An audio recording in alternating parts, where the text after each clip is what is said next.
Shalom jemaat Tuhan yang saya kasih. Dalam episode kali ini kita belajar satu topik firman Tuhan yang saya beri judul adalah bicara selagi bisa. Bicara selagi bisa. 2 Timotius 4 ayat 2-3. Beritakanlah firman, siap sedialah, baik atau tidak baik waktunya. Nyatakanlah apa yang salah, tegurlah dan nasihatilah dengan segala kesabaran dan pengajaran. Karena akan datang waktunya orang tidak dapat lagi menerima ajaran sehat, tetapi mereka akan mengumpulkan guru-guru menurut kehendaknya untuk memuaskan keinginan telinganya.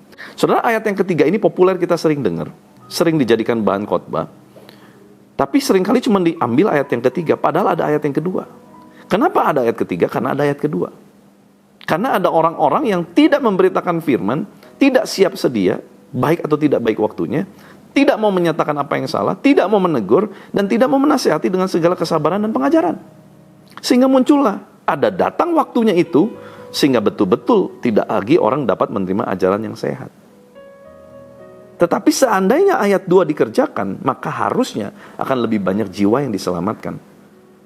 Sampai nanti datang waktunya di mana orang gak mau lagi terima ajaran sehat, sudah lebih banyak orang yang terima ajaran yang sehat, ajaran yang benar. Caranya gimana?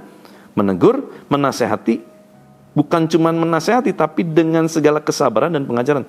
Saudara, ini yang menjadi perbedaan mentoring kerohanian dengan mentoring duniawi. Mentoring duniawi, dia akan mementoring, dia akan menegur, dia akan menasehati, tapi satu titik, dia nggak perlu yang namanya sabar-sabar amat, udah aja gitu. Ya kamu nggak mau denger sih, saya udah kasih tahu kan, atasan pada bawahan saya udah bilang kan. Kalau udah bilang saya 3 kali, kenapa kamu gak mendengar? Udah. Nah, sepertinya banyak sekali yang namanya adalah batas maksimal. Tetapi justru dalam kehidupan kerohanian, di dalam gereja, bicara mengenai kesabaran ini harus betul-betul panjang sabar. Ini bicara mengenai harus betul-betul sabar luar biasa, saudara. Karena selama domba-domba itu dipercayakan di dalam rumah Tuhan, mau dombanya modelnya baik, mau dombanya modelnya jahat, mau dombanya modelnya banyak yang terselubung, kita harus terus memberi kesempatan orang berubah. Sampai kapan? Nggak tahu. Sampai Tuhan udah nggak lagi kasih kesempatan. Jangan kita dulu yang berhenti kasih kesempatan, padahal Tuhan masih mau kasih kesempatan. Kita menghambat Tuhan, saudara. Memang nggak gampang. Kalau saudara adalah pemimpin-pemimpin rohani, engkau mentor-mentor mungkin, engkau gembala-gembala komsel, kau harus ngerti prinsip ini. Sabar. Sabar. Kalau kau ketemu domba-domba yang di depan, wah, di belakang nikam, sabar. Kita harus panjang sabar. Dengan segala kesabaran, tegur lagi, nasihati lagi. Capek nggak? Capek, saudara. Saya tahu. Kan udah dikasih tahu jangan lakukan. Lah kenapa kamu lakukan? Iya, habis gimana kok? Nah ini udah terjadi kok. Kan di dalam hati kesel ya. Lah, udah lu yang bikin sendiri. Bagian udah apes lu datang sama gua. Kesel? Kesel. Tapi harus sabar. Ayo saudara ya. Akan ada waktunya di mana betul-betul orang gak mau lagi terima ajaran yang sehat. Mereka akan cari guru-guru palsu, guru-guru yang menurut kehendaknya memuaskan keinginan telinganya. Oh, tentang penghakiman, oh tentang penghukuman, bahwa akan ada penghukuman neraka. Wah, udah gak mau denger yang begitu. Saya mau denger yang gampang-gampang, yang enak-enak, yang nyaman-nyaman. Oh, hidup diberkati.